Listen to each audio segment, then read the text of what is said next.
versículo 14, Paulo diz o seguinte: porque Ele é a nossa paz. Paulo está falando de Jesus Cristo. E a gente vai ver nos versículos anteriores o porquê que Paulo fala aqui no versículo 14 que Jesus Cristo é a nossa paz. Ele está falando aos Efésios. E é interessante que ele não fala assim, porque Ele é a vossa paz, Ele é a paz de vocês. E ele não fala, Ele é a paz de um povo. Ele fala, Ele é a nossa paz, nos reunindo nessa paz, nos reunindo como um povo em uma paz. E o que é paz? Se a gente não entender o que é paz, a gente nunca vai entender o que Cristo é verdadeiramente, porque Ele é a nossa paz. Como eu falei no início, o que é paz? Estava até conversando com a Ana hoje, buscando um antônimo para estar em paz. O que é o contrário de estar em paz? Naturalmente, o contrário de paz é guerra. Se Ele é a nossa paz, é porque Ele nos tirou de uma guerra. A gente vai enxergar isso no capítulo 2 de Efésios. Mas olha só, Ele é a nossa paz. Ele é quem produz paz, quem faz paz. Ele é quem fala em Mateus 5: bem-aventurados os pacificadores, os que produzem paz. E Ele é o maior pacificador, Ele é o maior produtor de paz.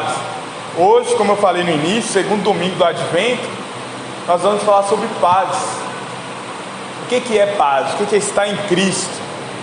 É interessante que nessa segunda parte do capítulo 2, Paulo ele vai discorrer sobre o que é não estar em paz, para que a gente tenha a compreensão do que é estar em paz. Obviamente, nós, como eu falei no início, a gente nunca vai ter a noção do que é paz se a gente não souber o que é o contrário disso.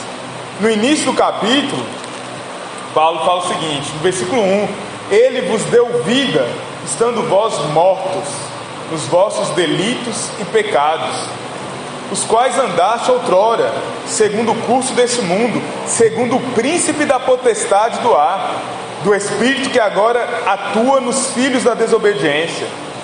Então é como se Paulo vai pintar no capítulo 2 de Efésios a imagem de um reino. E ele fala o seguinte: vocês estavam caminhando segundo o príncipe da potestade do ar. Ele vai apresentar aqui o inimigo dos filhos de Deus, o espírito que agora atua nos filhos da desobediência, como um príncipe da potestade do ar, como se ele fosse um monarca limitado, um verdugo, sabe? Alguém que cumpre, um carrasco que cumpre o que o rei ordena. Esse é o estado de todos os homens.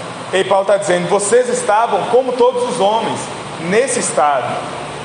Uma coisa interessante, capítulo 2 de Efésios, que dá para a gente dividir ele em duas partes. A primeira parte é até o versículo 10, onde Paulo vai falar do estado humano e da salvação, que é pela graça.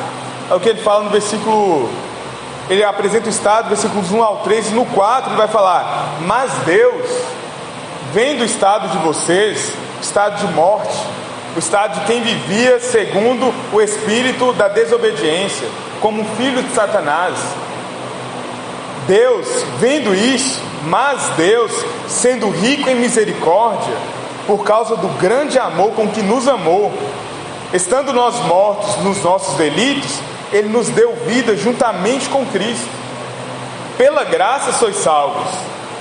É de graça, totalmente de graça. Deus viu o nosso estado morto e nos retirou desse estado. A segunda parte do capítulo 2 é do versículo 11 em diante. E é como se essas duas partes fossem paralelas, como se Paulo levantasse o argumento, e aí do lado desse argumento que ele levanta até o versículo 10, sobre vocês estão mortos e a graça alcançou vocês, ele vai fazer outro paralelo, do versículo 11 até o 21, até o 22, esmiuçando o que ele falou no primeiro paralelo. Ele vai trazer a clareza do que ele tinha falado antes. Leia comigo o versículo 11: portanto, lembrai-vos mais uma vez, que outrora, vós, gentios na carne, chamados incircuncisão por aqueles que se intitulam circuncisos na carne, por mãos humanas, naquele tempo vocês estavam sem Cristo, vocês estavam separados da comunidade de Israel, vocês eram estranhos às alianças da promessa, não tendo esperança e sem Deus no mundo. Então esse é o estado de morte, esse é o estado de todo homem, como a gente falou na semana passada, estado de morte, o estado de todo homem que está debaixo da herança de Adão, todo homem que está debaixo da herança de Adão e Eva, que aguarda, como o povo de Israel aguardava, como Adão e Eva aguardavam a esperança daquele que viria pisar na cabeça da serpente. Todos os homens mortos, eles não têm sequer esperança. É isso que Paulo fala no versículo 12: vocês estavam separados do povo de Deus, da comunidade de Israel, vocês não tinham esperança, vocês não tinham Deus no mundo, vocês não tinham Deus nas suas vidas. Esse é o estado do homem natural, do homem na herança de Adão. E aí, mais uma vez, como nós já falamos outras vezes, vem à mente essa questão: Deus foi injusto por escolher Israel no meio de todos os povos? Olha o cenário de Efésios 2: todos os povos estavam mortos, todos debaixo da herança de Adão, todos segundo o príncipe da potestade do ar, todos caminhando como filhos da desobediência. Deus é injusto ao chamar um povo para si, para ser filho dele, para ter parte com ele. No versículo 12: naquele tempo estavam sem Cristo, separados da comunidade de Israel. A palavra para separados aqui é alienação. Vocês estavam alienados da comunidade de Israel. Todo mundo aqui que está cursando o ensino médio, que já passou pelo ensino médio, que já estudou um pouco, sabe como que nós hoje, modernamente, conhecemos a expressão alienação. Quem é que cunhou essa expressão? Karl Marx. A alienação segundo Marx. E em Marx ele vai dizer justamente que a alienação é o quê? Quando o proletariado, quando o trabalhador, ele produz alguma coisa, ele coloca de si naquilo. Quando alguém produz algo, ele coloca um pouco de si naquilo que ele produz. Quando o empresário vende o que o trabalhador produziu, ele está alienando esse trabalhador do que ele produziu. Para Marx, isso é uma violação da natureza humana. Está alienando a pessoa daquilo que ela tem propriedade. Só que sabe o que é interessante? Esse termo não foi Marx que inventou. Marx, ele pega o termo de um teólogo alemão. E mais interessante ainda, que essa expressão de alienação é a palavra que Paulo usa para declarar o estado do homem fora de Deus. Então olha só, o homem longe do Senhor, o homem debaixo de Adão, ele está alienado. Ele produziu uma alienação para si. Para a gente começar a enxergar melhor isso,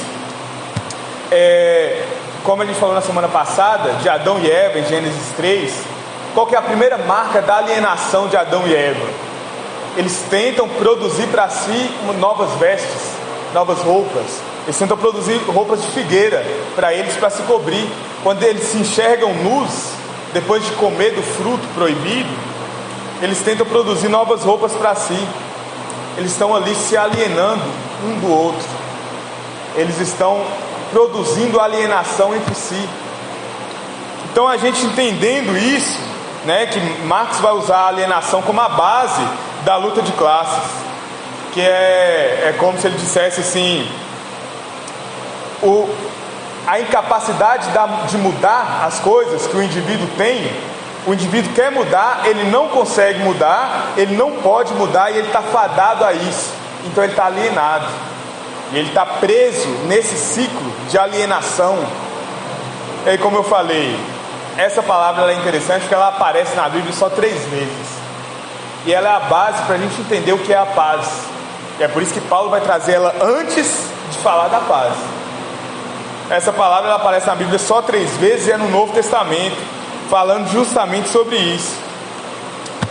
Marx vai usar como uma recompensa devida e o uso e o exercício do poder.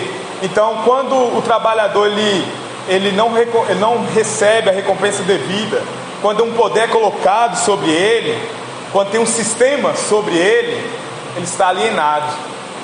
E o que Paulo está dizendo aqui é que todos os homens estão alienados de Deus, separados do povo de Israel, porque eles estão debaixo de um sistema.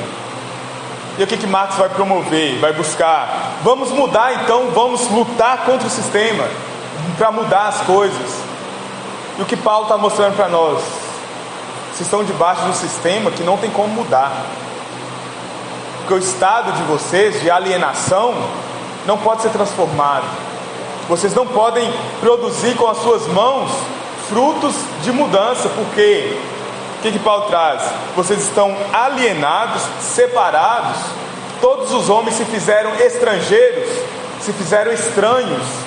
Todos os homens se fizeram distantes da comunidade de Israel, do povo do Senhor. Vocês estão alienados disso, vocês estão separados disso. Então a alienação começa ali no Éden, quando eles se tornam estranhos um ao outro, eles não têm mais paz de viver um com o outro. E aí Paulo vai falar: vocês estão separados da comunidade de Israel, estranhos às alianças da promessa. Vocês não têm esperança. É assim que vivem todos os homens, e é assim que vocês viviam antes, sem Deus. E a palavra para sem Deus aqui é interessante, que é exatamente ateus. Sem Deus no mundo, ateus, sem esperança. Vocês viviam lutando contra Deus. E é isso o cenário de Gênesis 3, quando o homem declara guerra ao Senhor. Quando o homem trai a vontade de Deus, declara guerra a Deus. E aí, outra coisa, a ideia de sem Deus no mundo, esses povos aqui, todos os outros povos, eles têm deuses. Então o que Paulo está dizendo? Vocês estavam vivendo sendo ateus. Todos os outros deuses são nada. Todos os outros deuses são ídolos falsos. E vocês viviam assim. Vocês viviam separados. Versículo 11: portanto, lembrai-vos, tenham a lembrança disso, que outrora vocês, gentios na carne, chamados incircuncisão, chamados de incircuncisos, por aqueles que são circuncisos na carne, é como se fosse uma ofensa entre os judeus e os gentios, chamados incircuncisão por aqueles que se intitulam circuncisos. Naquele tempo vocês estavam sem Cristo. Vocês estavam alienados, separados da comunidade de Israel. A ideia moderna que a gente tem de alienação, ela é bem vaga, ela é bem superficial, ela é política e econômica. Paulo está falando aqui de uma verdade que é profunda: a alienação humana, a alienação de todos os homens, ela é muito mais profunda do que isso. Então nós entendemos que os homens estão alienados de si, uns separados dos outros, não tem mais comunhão. Por quê? Gênesis 3, porque eles se fizeram alienados de Deus, eles se fizeram separados de Deus, e aí eles se fizeram separados uns dos outros. Nós nos fizemos estranhos a nós mesmos. Adão e Eva se fizeram estranhos a si mesmos. Então imagina um dia eles acordaram, óbvio que eles não acordaram, os seus olhos foram abertos, e de repente eles se reconhecem, eles se enxergam não se reconhecendo, eles se enxergam no estado de alienação, buscando união na união um com o outro, no conluio. Eles colhem desunião, eles colhem guerra, eles estão separados. Unidos, buscando comer do fruto juntos, naquele plano de que Eva convida Adão a comer do fruto, atendendo a serpente. Nessa união, eles estão desunidos. E é isso que Paulo está dizendo em Efésios 2: toda união fora de Cristo, ela é falsa.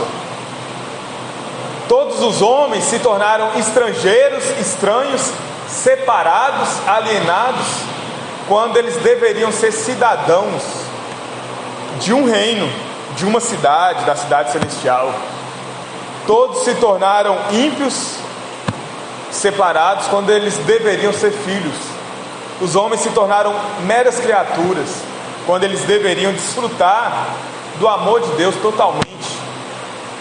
Então, entendendo isso, e hoje a gente falando para quem conhece a paz do Senhor, Paulo está falando, vocês antes eram isso, eram estranhos às alianças, não tinham esperança. Como a gente falou na semana passada, o clamor de todo eleito, do povo de Israel, pela esperança, a espera, pela esperança que viria, a espera do Messias, ela foi atendida. Vocês estavam sem esperança. Versículo 13, mas agora, e agora Paulo traz para o presente, vocês eram isso, mas agora, em Cristo Jesus, vocês que antes estavam longe, foram aproximados pelo sangue de Cristo. Irmãos, o peso disso aqui é muito grande. Porque o que Paulo está falando? Vocês traíram a aliança, vocês declararam guerra a Deus, vocês matariam Deus se fosse possível. Mas agora, em Cristo Jesus, vocês que antes estavam longe, foram aproximados pelo sangue de Cristo. E aí, como eu estava falando no início, Deus é injusto por chamar Israel como um povo para si.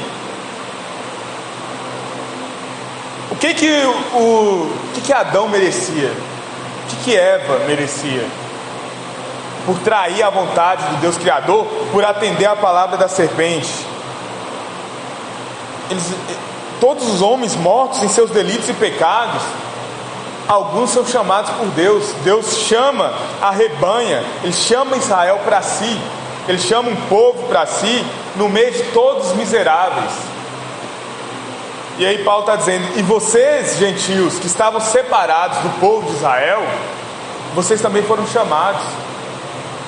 Hoje aqui nós não temos nenhum judeu, e não importa, porque o que Paulo vai dizer mais para frente é justamente isso, que não importa, todos nós em Cristo somos um só povo, porque Deus fez da alienação paz. Deus fez da guerra que nós declaramos contra Ele paz. E se você vai me dizer, não, mas eu nunca declarei guerra contra Deus, você mentiu como Adão e Eva, você traiu a vontade do Senhor. Todos nós nascemos debaixo dessa federação de Adão e Eva, filhos do diabo, filhos da mentira, filhos do engano, caminhando com o espírito que atua agora nos filhos da desobediência. Essa é a nossa raiz, essa é a nossa natureza. E aí, essa segunda parte, o que Paulo vai dizer, do versículos 11 e 12, é como se ele dissesse assim, em certo tempo, outrora, antigamente, lá atrás, vocês estavam alienados de Deus e do seu povo, vocês estavam separados de Deus e do seu povo. O que ele vai dizer do versículo 13 até o 18 é o seguinte: através da morte na cruz, Deus reconciliou consigo o seu povo, e reconciliou o seu povo entre si. Versículo 13: agora, no presente, em Cristo Jesus, vocês que antes estavam longe foram aproximados pelo sangue de Cristo, porque Ele, Cristo, é a nossa paz, o qual de ambos fez um, tendo derrubado a parede de separação que estava no meio, a inimizade. Ele aboliu na sua carne a lei dos mandamentos na forma de ordenanças, para que dos dois criasse em si mesmo um novo homem, fazendo a paz. E aí fica ecoando a pergunta para nós. Nós entendemos qual era o nosso estado de alienação, de separação. E o que é paz? O que é estar em Cristo e desfrutar dessa paz? O que é a paz de Cristo? Ele é a nossa paz, o qual de ambos fez um. E Paulo vai trazer aqui a primeira imagem, é justamente essa questão. Cristo reuniu o seu povo, de ambos, dos gentios e dos judeus, dois povos separados por uma parede de separação, algo intransponível. Quem é que poderia tirar essa parede de separação, como eu falei no início? Como que nós poderíamos mudar o nosso estado de alienação?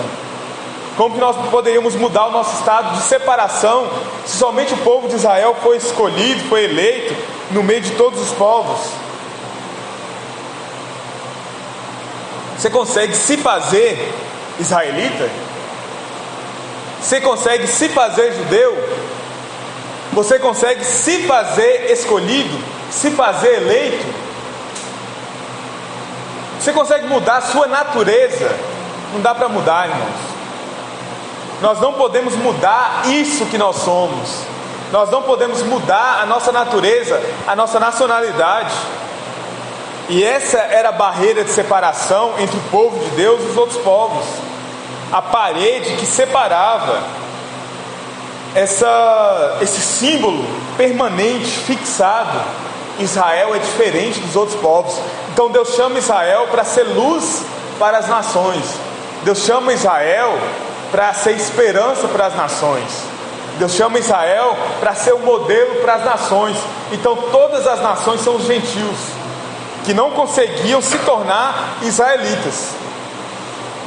E aí o cenário que Paulo está escrevendo isso aqui para os Efésios é justamente a ideia de que aonde um judeu se sentava, um gentil não poderia se sentar, porque o judeu era o povo eleito, era o povo escolhido. Aonde um gentil se sentava, o judeu não poderia comungar, porque eram povos diferentes. E o judeu, ele se considerava circunciso, enquanto o gentil era incircunciso, era imerecedor. Ele não poderia se tornar participante disso.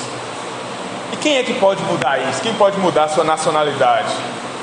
O que Paulo está dizendo é que Jesus Cristo é a nossa paz. Repara que tem um paralelo, versículos 14 até o 16, com duas palavras: inimizade. O texto que a gente leu, Ele é a nossa paz.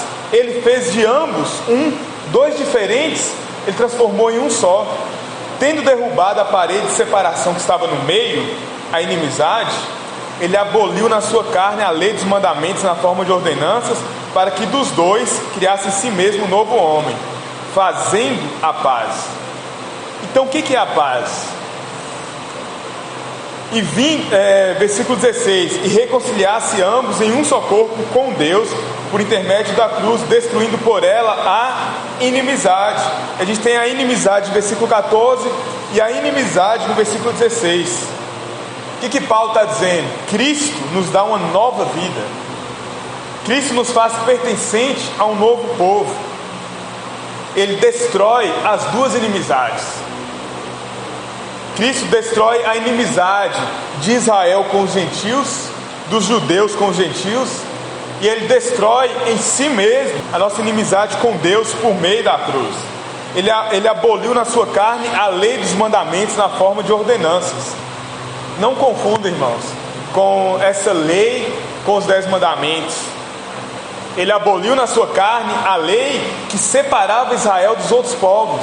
Ele aboliu na sua carne a observância que separava os judeus dos gentios. E aí ele declara na sua carne, fazendo isso, sendo sacrifício perfeito, que vocês todos são um só povo. Ele produz essa reconciliação.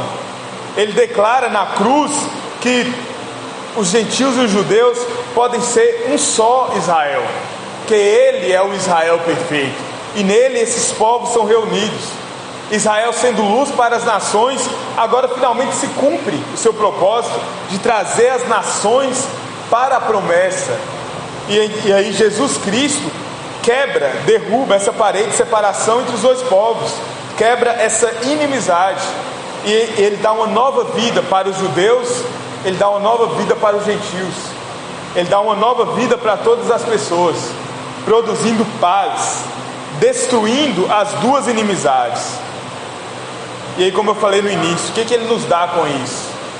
Ele tira a alienação e coloca a reconciliação no lugar da alienação.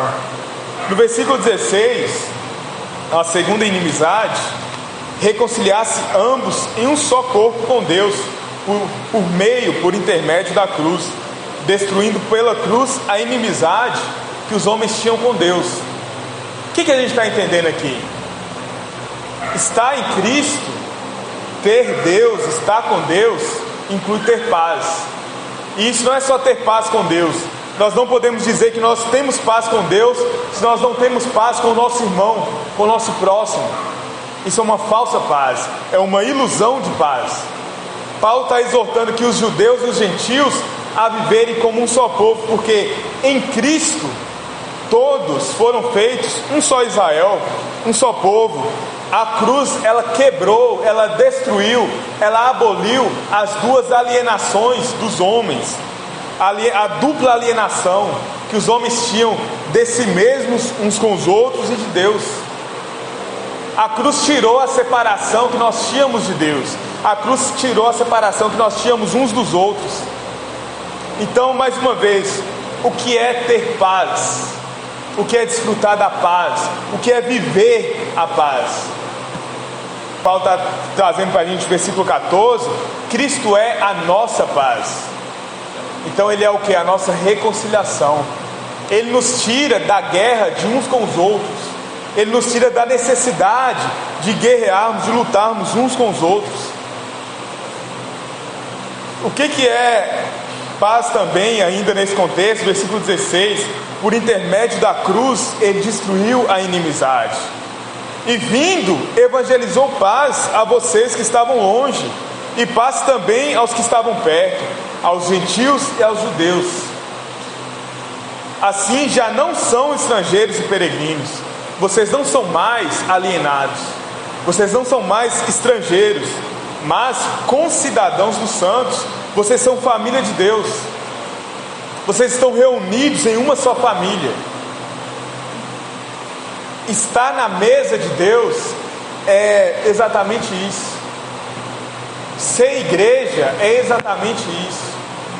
Nós estamos reunidos aqui hoje para celebrar o segundo domingo do Advento e para declarar qual é o motivo pelo qual nós estamos aqui hoje. Nós estamos aqui por Cristo. Nós não estamos reunidos aqui só para cantar e para ouvir algumas coisas. O que Paulo está dizendo aqui é que vocês são família, por isso vocês têm paz. Vocês devem viver unidos. Se o sacrifício de Cristo foi verdadeiro na vida de vocês, vocês são uma só família. Uma coisa maravilhosa da igreja presbiteriana é que a gente vai ver em todas as igrejas os filhos dos irmãos chamarem os outros irmãos mais velhos de tios e tias. A gente vê os irmãos mais velhos da igreja tratar os filhos uns dos outros como se fossem seus filhos, em preocupação, em zelo, em amor, porque isso é uma família. E Cristo nos chama através da cruz a vivermos como uma família. Então a paz não é simplesmente uma coisa que todos os homens buscam para frear o desespero de seus corações. Desfrutar da paz é viver hoje como um só, em paz, não mais em guerra uns com os outros. Viver em paz é desfrutar hoje da paz com Deus por meio de Jesus Cristo. E é isso que Paulo vai trazer. Vocês eram inimigos de Deus, e vocês eram inimigos uns dos outros.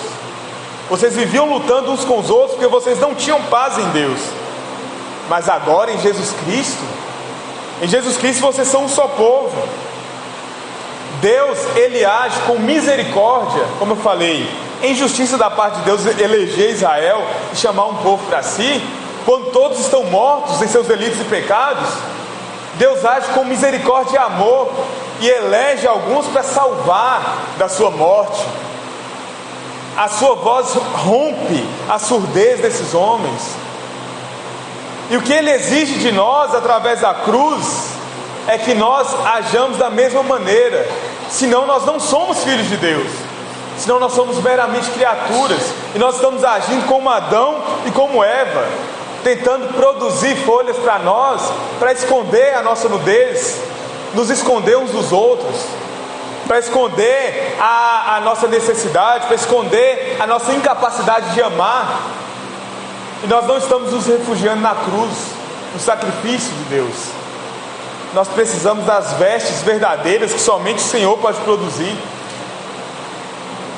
Então, essa nova vida inclui e exige a destruição das duas inimizades.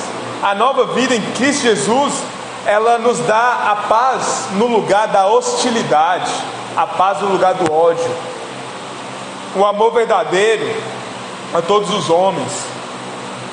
E aí Paulo vai continuar dizendo: assim, estando em Cristo, tendo acesso ao Pai em um só Espírito. Olha só, versículo 18: porque por Ele, ambos, todos nós, todos os povos, temos acesso ao Pai em um só Espírito.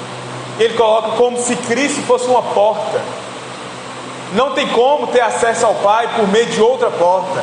Não existe outra maneira de ter acesso a Deus senão por meio de Jesus Cristo. E qual é o meio que Jesus Cristo usa para isso?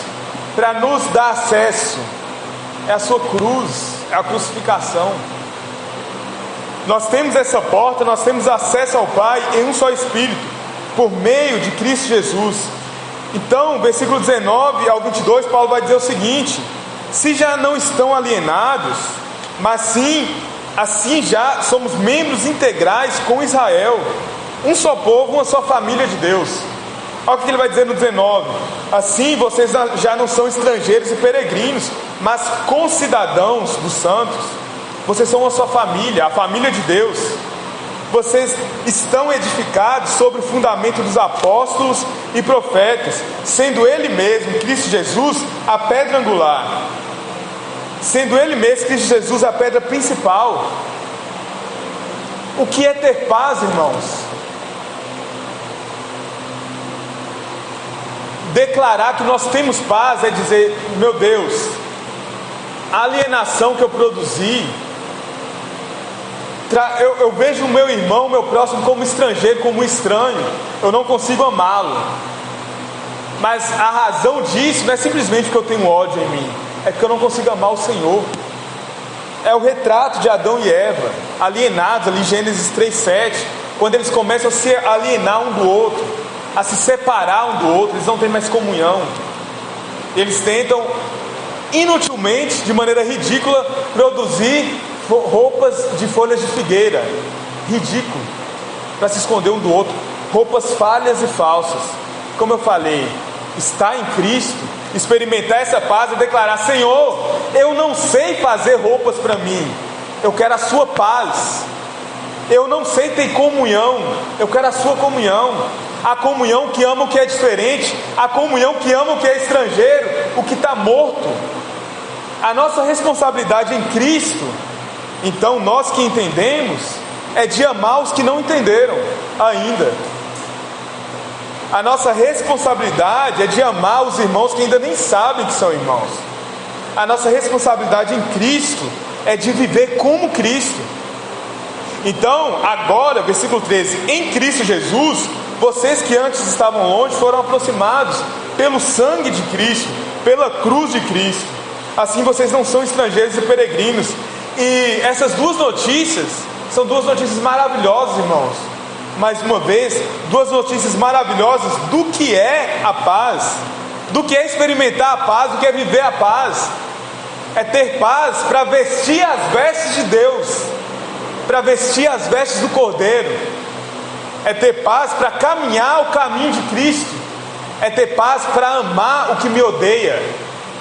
É ter paz para me entregar por amor dos meus irmãos. E o que Paulo está dizendo aqui: se você não faz isso, se você não tem coragem de fazer isso, não diga que você é dessa família. Porque se sentar nessa mesa e comungar dessa família exige vestir as vestes que Deus produz, as vestes que nos tira dessa alienação, vestir as vestes do Cordeiro, que nós não podemos produzir.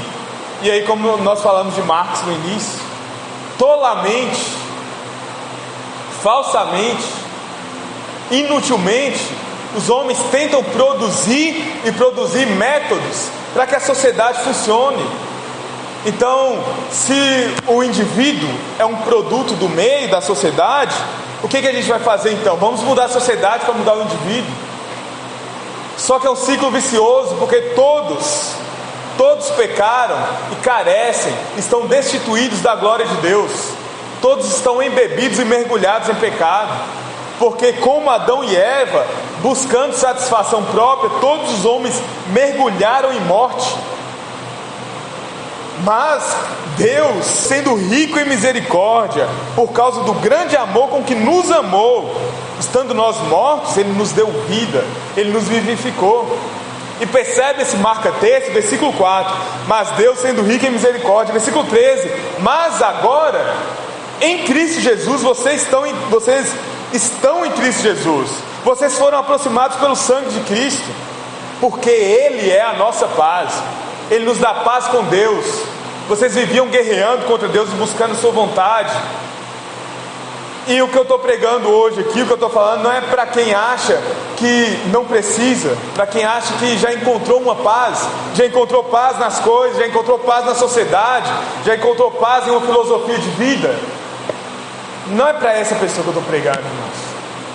Eu estou pregando para pessoas que, assim como eu, assim como Adão e Eva, clamavam, assim como Abel.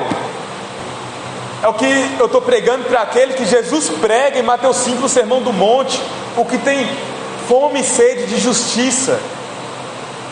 Eu estou pregando para aquele que clama: Senhor, eu não consigo produzir paz, eu não encontro paz, eu preciso de paz, eu preciso de comunhão, eu preciso de verdade, eu preciso de graça. Porque se o Senhor me pagar conforme tudo que eu produzo, o meu salário, o salário exigido que eu mereço receber, é morte e punição. Mas Deus me paga com misericórdia, me paga com paz, me faz experimentar e viver essa paz. Não me paga conforme o que eu mereço. Versículo 12: vocês estavam separados do povo de Deus, estranhos às alianças da promessa. Vocês não tinham esperança. Vocês viviam como quem não tinha esperança, como quem não tinha salvação. Vocês eram ateus no mundo. Vocês viviam sem Deus. É viver guerreando contra Deus. É quem não crê, quem ridiculariza. Então o que Paulo está dizendo? Se você não ama o seu próximo, é o que Jesus já disse. Primeiro, que se você não ama o seu próximo, essa é a prova que você não ama a Deus. Se você não tem paz, não vive uma família verdadeira da fé, você não faz parte do povo de Deus. Mas é pior do que isso, irmãos. Não amar o nosso irmão, estar alienado do nosso irmão, é declarar: eu sou ateu, eu não acredito em Deus, eu não creio, eu ridicularizo a cruz. Porque a cruz é justamente isso. A cruz é a resposta para o imerecível. A cruz é a resposta para o miserável. A cruz é a resposta para aquele que só produziu guerra. A cruz é a resposta para nós. E viver de modo alheio à cruz de Cristo é viver como quem odeia a cruz, é viver como quem vive sem Deus. É assim que os ímpios vivem, como os homens que não têm esperança. Mas agora, irmãos, em Cristo Jesus, todos nós que aguardávamos o Messias, segundo a esperança de Adão e de Eva, segundo a esperança de Sara, segundo a esperança de Ana, segundo a esperança de Maria, agora em Cristo Jesus, nós recebemos paz. E o que eu pergunto para você é o que Paulo afirma aqui, no versículo 17: Cristo evangelizou paz a você, Ele pregou o seu coração, Ele nos deu paz, Ele te deu paz. Que o que Paulo vai dizer? E vindo, Ele evangelizou paz a vós outros que estavam longe. É o que os magos escutam. Aqueles magos que estavam longe, é o que os gentios escutam. Nasceu o Rei dos Judeus, a paz vai reinar. Nós vamos poder ter paz com o Criador, nós vamos ter paz com as nossas vidas, nós vamos ter paz, a esperança reina. O Messias veio, o Rei dos Judeus, o Rei esperado.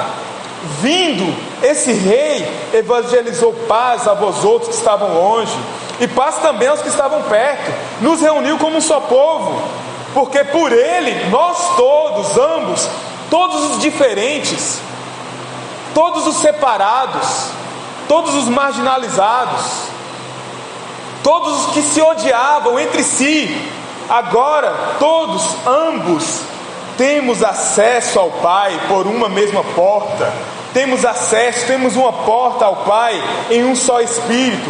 Assim já não sois estrangeiros e peregrinos. Versículo 20: edificados sobre o fundamento dos apóstolos e profetas, sendo Ele mesmo, Cristo Jesus, a pedra angular, na qual todo o edifício bem ajustado cresce para o santuário dedicado ao Senhor. A nossa comunhão produz isso. A nossa comunhão é o santuário edificado, dedicado ao Senhor, que é edificado pela pedra principal. E aí o grande erro é pensar que Pedro é a pedra da igreja, sozinho. O que Jesus diz com Pedro? Tu és Pedro, sobre essa pedra edificarei a minha igreja. Então esse Pedro, esse Cefas, essa pedra, na sua confissão e em quem você é, na sua confissão e na sua miserabilidade, na sua confissão, Pedro, de que eu sou Cristo, e na sua incapacidade, eu vou edificar a minha igreja, eu vou edificar esse santuário dedicado ao Senhor. E o que o próprio Pedro vai nos esclarecer lá em 1 Pedro 2,5, no qual que todos nós, todos os membros desse corpo são pedras vivas, e Cristo é a pedra angular. Nós, todos membros, somos pedras vivas desse edifício, no qual também vós juntamente estáis sendo edificados para a habitação de Deus no Espírito. O Espírito de Deus então habita na comunhão que nós estamos sendo edificados sob a pedra angular, debaixo da pedra principal, em volta da pedra principal. Cristo é a nossa pedra principal, é o que Paulo está dizendo aqui, sendo Ele mesmo, Cristo Jesus, a pedra angular, a pedra principal dessa construção, e todo o edifício bem ajustado como um corpo, judeus e gentios, todos em paz. Todo esse edifício cresce para o santuário dedicado ao Senhor, no qual também vocês, juntamente, estão sendo edificados para a habitação de Deus no Espírito. Então, Jesus Cristo, Ele evangelizou paz a você, irmão. Você está sendo edificado. O ferro, que é o seu irmão, está afiando o ferro que você é. Nós estamos sendo colocados, cada um como pedra, nessa função da edificação desse edifício. Porque se não for assim, não existe paz. Isso é uma falsa paz. O que é o Evangelho? A boa notícia do Evangelho é justamente essa: se arrependa. Se arrependa e creia no Evangelho. Se arrependa e creia que você não pode produzir paz. A paz, ela tem um nome. A paz é uma pessoa. A paz é Jesus Cristo, habitando nos seus através do Espírito Santo. Então, estar em Cristo é encontrar paz com Deus. E dessa forma, um ponto de encontro em Cristo.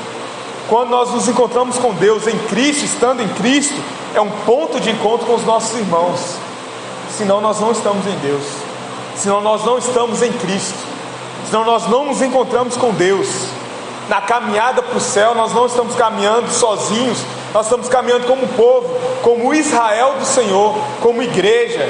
É o que Paulo vai dizer aqui, o que resume tudo isso. A igreja é o Israel de Deus, todos vocês diferentes estão sendo reunidos como um só povo, para a glória de Deus, para a habitação de Deus no Espírito. A nova união humana em Cristo é a garantia, é o penhor, é um vislumbre, é a bem-aventurança daquela união final, daquela união eterna, que vai ser debaixo da soberania do nosso Cristo. A ser um novo homem, ter uma nova natureza, ter uma natureza transformada e ser pertencente ao povo de Deus, requer, inclui e exige de nós exatamente isso: a união uns com os outros. Estar unidos uns com os outros, com os nossos irmãos, é a nossa garantia de que nós estamos unidos com Deus. Então, irmãos, para a gente encerrar, esse é o ponto. A resposta de Deus à nossa hostilidade e ao nosso ódio para com Deus, a resposta de Deus aos homens que mataram o seu filho, A resposta de Deus aos homens que desejaram matá-lo é paz. A resposta de Deus à nossa alienação por escolha própria, por vontade, por pecado, é Cristo Jesus, é a cruz, é paz. Então, o convite da cruz para nós não é para nós sermos pacifistas, fazer de conta que nada aconteceu. O que é a cruz para nós? Estar em Cristo não é sermos pacifistas e agora a gente não vai se importar mais com nada. Cristo é o nosso pacificador. A cruz é a mensagem violenta de Deus assassinando seu filho por causa do seu pecado, produzindo paz, fazendo paz. Ser pacificador é fazer paz, é produzir paz. Não existe paz fora de Cristo. Como nós vimos em Adão e Eva, na vida dos povos, na tentativa social de mudar as coisas, toda união fora de Jesus Cristo é rebelião, é conluio. Toda união fora de Cristo é rebelião, é rebeldia. E não é isso que nós queremos ser unidos. Então, o que é o sentido da nossa vida na cruz de Cristo? A cruz é a ressignificação de todas as coisas. A cruz é a ressignificação de tudo. A cruz é onde nós encontramos um motivo real, um motivo novo para tudo que passou. Então, judeus e gentios, povos totalmente opostos, na cruz de Cristo podem experimentar uma nova vida. Homens com passados cruéis, na cruz violenta de Cristo, podem experimentar a paz. E agora o nosso passado tem um novo significado. Nós temos paz com tudo que se passou. Nós temos vida verdadeira. Nós não somos mais alienados. Nós somos agora resgatados, aproximados. A alienação cedeu lugar à reconciliação. É a reconciliação que Cristo promove nas nossas vidas, uns com os outros, todos os dias. E do seu povo com Deus, todos os dias. Estar em Cristo é estar em paz.